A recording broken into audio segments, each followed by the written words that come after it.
Salut à tous, c'est Rick Dalton. Et Cliff Booth. Voilà, on se retrouve aujourd'hui pour un comptoir de la pop culture, comme vous l'avez deviné. On va parler de Once Upon a Time in Hollywood. Donc on a vu Once Upon a Time in Hollywood, le dernier Tarantino. On va vous livrer notre avis, notre critique entre guillemets. Voilà, c'est plus un avis.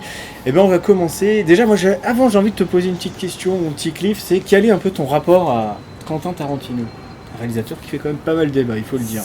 Oui, ça on en reparlera peut-être tout à l'heure, mais oui, effectivement, c'est pas quelqu'un qui laisse indifférent. Et voilà, tous ces films créent l'événement, et voilà, moi ce que j'aime bien surtout, c'est que c'est un mec qui sait super bien du coup raconter des histoires, avec des fois pas grand chose, et avec des dialogues toujours percutants, et voilà, en gros tous ces films m'ont marqué de près ou de loin, alors pas tous à la même échelle, mais voilà, en gros en général c'est des films marquants, et c'est des trucs qui vont rester dans ma filmographie, quoi. Moi aussi, c'est un réalisateur que j'apprécie énormément. Moi, je me souviens que le premier film que j'ai vu de lui, c'était Pulp Fiction. J'étais tout petit, hein, mais vraiment, j'étais un gosse. Et c'est la première fois où je me suis dit, tiens, en fait, on peut avoir du plaisir sans qu'il y ait de l'action, quoi. Tu vois, sans qu'il y ait un truc de fou. Rien que grâce au dialogue, la façon de parler, comment est-ce que t'es tenu. Et depuis, c'est vrai que tous les films, je les ai globalement bien aimés, même si des fois, comme le dernier, Les 8 salopards, premier visionnage, j'avais pas trop aimé le film, et au revisionnage, je l'avais préféré. Je pense que, un peu comme ce Once Upon a Time, on peut l'apprécier différemment quand on le revoit, je pense. Surtout avec certains c'est des films qu'on peut revoir plusieurs fois et du coup renoter des fois des petits événements, des petites scénettes, des petites références qu'on n'avait peut-être pas à un moment donné. Carrément, quoi. Alors du coup, c'est quoi l'histoire de ce Il était une fois Hollywood. Il était une fois à Hollywood. Donc comme son nom l'indique, ça se passe à Hollywood, Los Angeles, c'est ça, Boston, Texas. Donc là, donc ça se passe en 1969. C'est une année assez particulière, on y reviendra tout à l'heure dans le contexte. Là en fait on suit l'histoire donc de Rick Dalton, et du coup qui lui en fait est une star de la télé, qui joue dans la série, donc qui est interprété par DiCaprio, et qui est le héros de la série télé Bounty Law, donc où il joue un cow-boy, un chasseur de primes. Et en fait dès le début du film, son agent lui fait se rendre compte qu'il est sur la pente descendante et qu'il devient en fait un acteur has-been à Hollywood, qu'on lui confie plus que des rôles de méchants, et qu'il lui fait comprendre que sa carrière elle est en train de se casser la gueule. Donc du coup Rick Dalton il encaisse ça pas très bien, il se réfugie un peu dans l'alcool, mais heureusement il a toujours son pote Cliff Booth, qui est sa doublure cascade, mais qui est aussi son ami, son homme à tout faire, son chauffeur. Son Alfred, quoi. Exactement, c'est un peu Batman et Alfred, et voilà, ils seraient pas à rien l'un sans l'autre. Et du coup, son agent lui propose de se reconvertir dans les western spaghetti.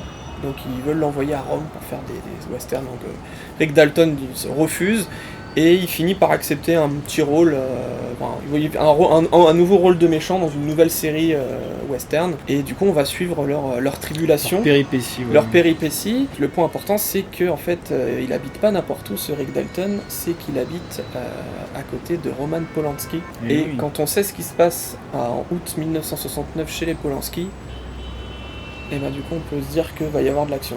Exactement. Vas-y, développe un petit peu, raconte rapidement pour ceux qui ne sauraient peut-être pas. Voilà, il est important de parler du contexte, effectivement, parce que cette période-là, elle n'a pas été choisie au hasard, dans tous les cas. Donc déjà, savoir 1969, c'est une année où le mouvement hippie est à son apogée. Vraiment, voilà, du coup, on en parle beaucoup du film. Il y a un gros mouvement de contestation aussi par rapport contre la guerre du Vietnam. Beaucoup connaissent Charles Manson, donc c'est un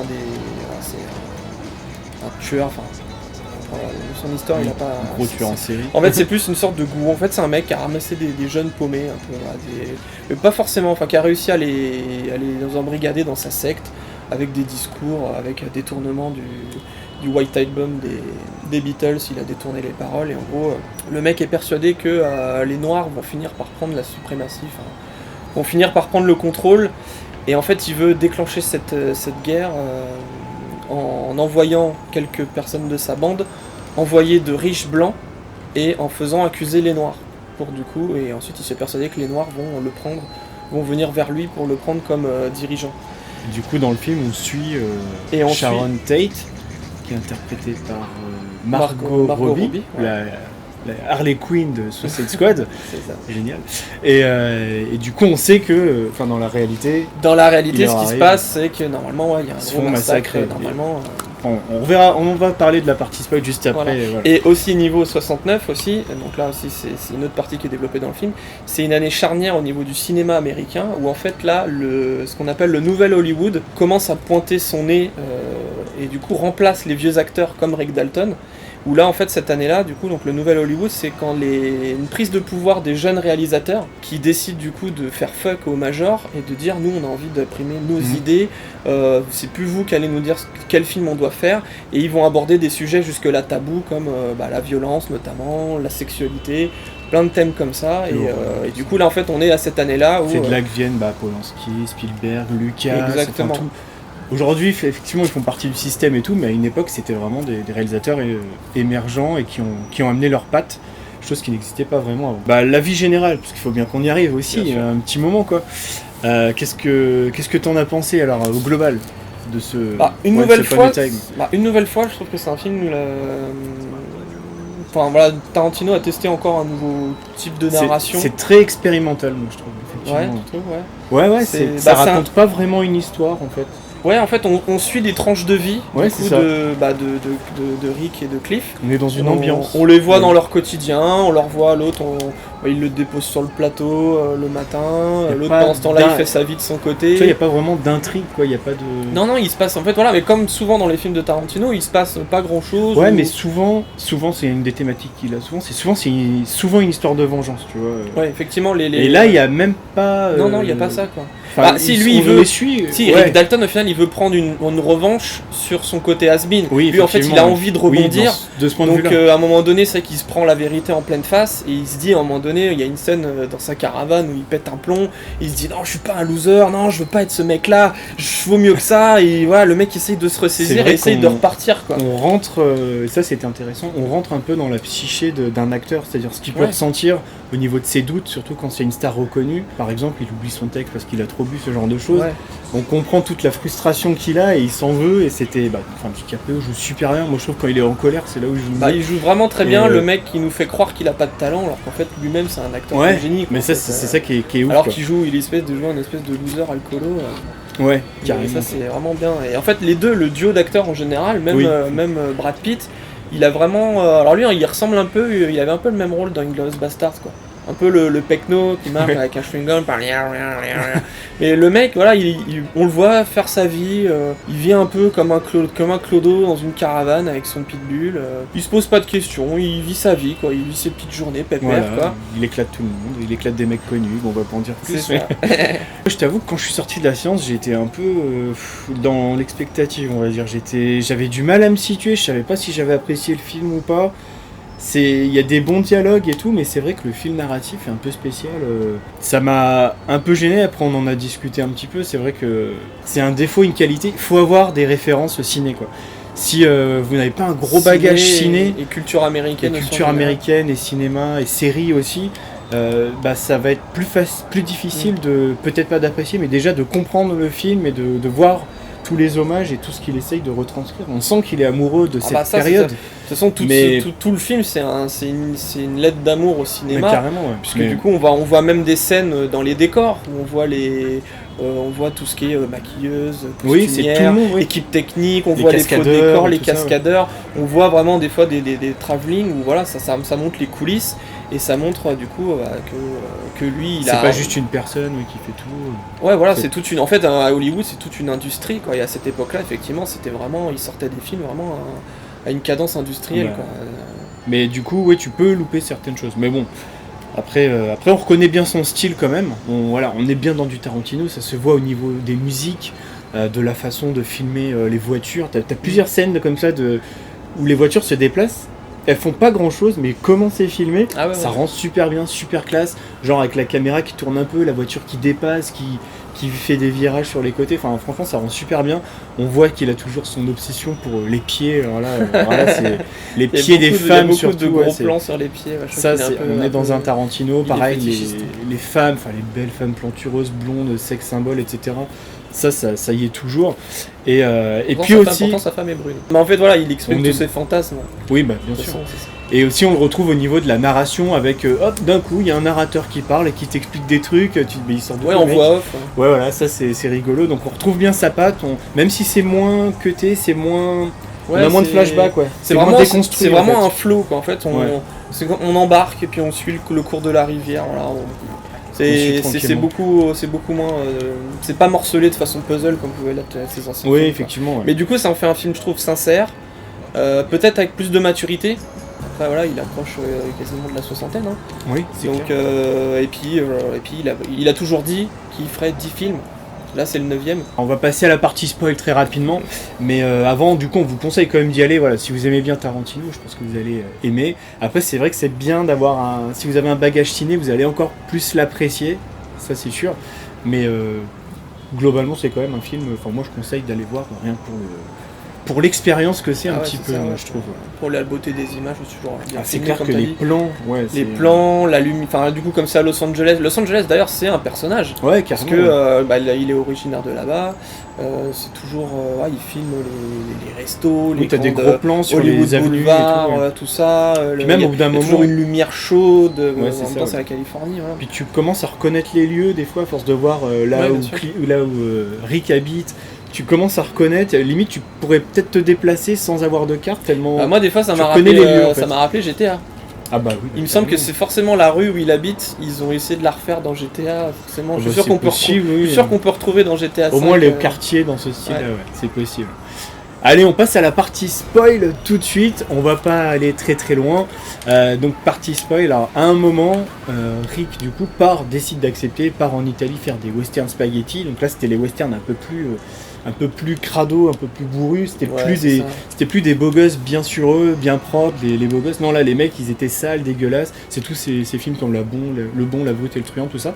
Et ça je trouve que c'est un petit peu vite éclipsé, justement on a une narration à ce moment-là, c'est 6 mois plus tard, et on les voit, donc il y a une voix off qui raconte en fait qu'il a du succès, puis après il revient 6 mois aux US, et c'est dommage qu'on n'ait pas un peu plus de développement là-dessus. J'aurais bien aimé qu'ils se rendent compte un petit peu que finalement ils pouvaient faire autre chose que ce qu'il faisait avant, mais on s'en rend pas compte. Il le montre juste par des affiches, on voit que le mec il est la tête d'affiche dans certains films, justement il est plus le méchant, il est du coup là, il est l'acteur principal, mais c'est plus Hollywood quoi. Voilà. Mais tu vois, je me dis c'est dommage, le film dure 2h45, c'était un peu long.